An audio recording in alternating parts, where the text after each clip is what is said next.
Welcome back to I'm in Suwon. Alright, this is Wootae, aka Suwon. I'm born and raised here in Suwon. And this is Michael, teacher from the US, living here for 2 years now, and YouTuber. Hey, good to see you, man. Great to see you too. I thought we can talk about your YouTube channel thingy. Yes, my YouTube channel, which is actually called Michael. So my name is Michael Coleman, so just put together Michael. Spelled with an A. Alright, Michael actually reminds me of one of the cartoon characters. There's really like Oh, dinosaur no. in this character. Have you heard of it?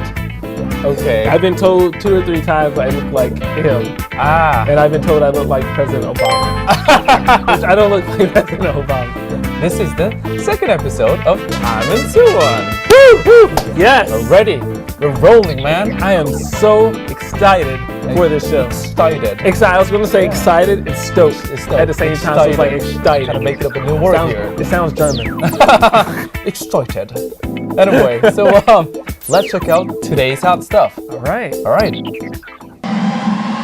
수원 화성 축성 220주년 2016 수원 화성 방문의 해를 위해 수원에서 Kpop 슈퍼 콘서트가 열렸습니다.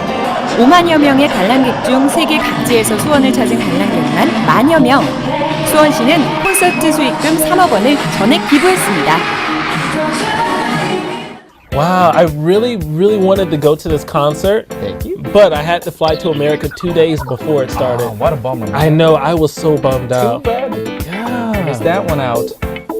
So, it got 54,000 audience in 2 days, and about 10,000 of them was foreigners. Wow, that is a really big number. 1/5 Yeah, of the audience was foreign. pretty good. And then all the profit was donated to social organizations. That's a really good job for you. Yeah, that is a really good job. There you go. Yes. Yeah. To the K-pop. K-pop artist. I would have to say that my favorite K-pop artist would probably be Suwon from Secret. Oh, wait, Yeah. Sistar, right? Sistar. Sister, I don't know. 아닌가? 아니야. Wait, which one is that? She's from Secret. Oh, Secret. I mean, Sister is okay too. I'm but- sorry. I mean, Sister is okay too. Okay. But- Actually, yeah, I think they're okay. Yeah. Their legs are really good. And we're not talking. Yeah, you know what? Let's get back to Hyosung. Yeah, let's get back to Hyosung. Yeah. So we have a special message for her. But you first, look perplexed. no, it's because I'm trying to decide, and I'm hoping. Right. Hopefully. That's what you're gonna do. Yes. So I'm gonna let you know, Hyosung, if you're watching this. She's not gonna call you. You're creeping her out. No, she's not. She's like, wow, it takes a lot of confidence to do that.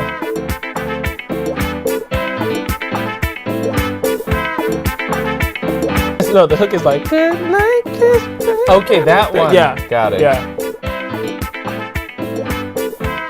Well, speaking of K-pop, now I'm gonna bridge that smoothly. Let's bridge it. To festivals. And Alright. have you been to some of the Suwon festivals?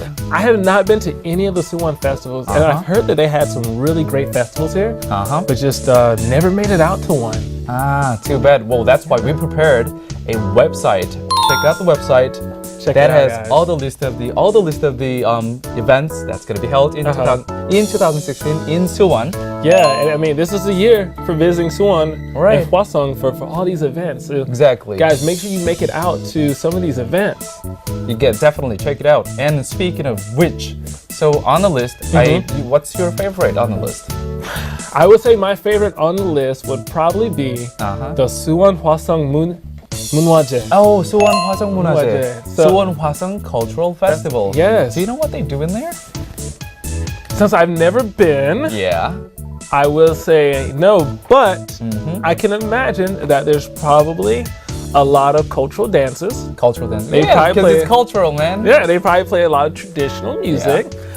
Probably people be wearing their hanboks, and it'd just be a really good opportunity for those who are not very familiar with Korean culture to actually go there and be immersed in the culture. Actually, this year happened to be 220th anniversary of completion of Suwon Hwasong Fortress. Say what? Yeah, 220 years. That's a lot of years. So don't miss it out. And this time, the biggest event is the royal procession of King Jeongjo. Really? Yeah. He's not alive, by the way. I was gonna ask you, was he alive? He's not alive. Okay. He's long gone, but there's gonna be someone who dresses up like that. Oh. Like him. But the royal procession, usually royal procession is one of the main theme of Suwon Hwasong Fortress Festival. But this year, because it's 220th year, we're gonna do that all the way starting from Seoul and then coming down all the way to Suwon. So that's gonna be the biggest part of the event. Check that out. That's gonna be really cool. Royal procession of King Jeongjo.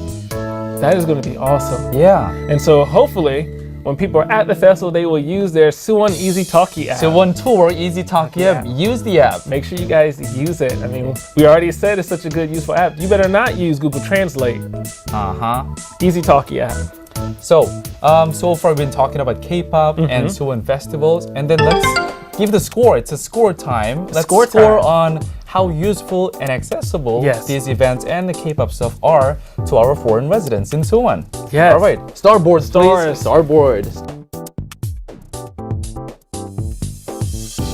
1, 2, 3. Ta-da! Ta-da! So, I'm gonna give 3 stars. Because actually, before we shooted this scene, I didn't even know about the cultural festivals.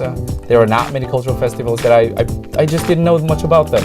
So we need to promote more of this to the foreign residents, and there's got to be some kind of more aids, like more helpers and then volunteers to promote these events, to make it easier, more accessible to the foreign residents and foreign tourists. So I gave it 4 stars. The reason why I gave it 4 is, one, it's actually really good opportunities for those who are not very familiar with Korean culture to actually just, again, be immersed in Korean culture and kind of see just the things that they don't see every day, and to kind of understand, probably why Korea is the way it is. Right. But I also agree with you, definitely promotion-wise, the events could be promoted a little bit better. I live in a foreign community at the school I work at, and a high majority of the foreigners that live around me cannot speak Korean or read or write. Right. So I do believe that if they would maybe promote a little bit more and make it a little more foreigner friendly, that there would definitely be more foreign attendance at these events. And I guess a lot of this is considering that maybe they can read it, or they ask someone to read it for them or show them. But especially, I see some events even on Facebook, and the thing is, on Facebook, because a lot of it is in Korean, then most likely people are going to just scroll right by it because they don't know anything about it. So pay more attention to making it foreign friendly from their shoes. Yes, sir. All right. So that's so far. That's been the second episode of I'm in Suwon. Already? Yeah, it's like time. Dude, seriously. Whenever we do this, we just come into jump right into warp zone. Yeah, was it like 2 minutes or something? How long was this episode? It's supposed to run about 2 to 3 minutes, man. I guess the talk of Hillsong kind of just made it fly. Yeah, because we're having a good time. Yeah. Oh, yeah. Yeah, that's what I'm talking about. If you're watching this on YouTube or if you're watching on Naver TV Cast, make sure you press that subscribe button. 구독 버튼?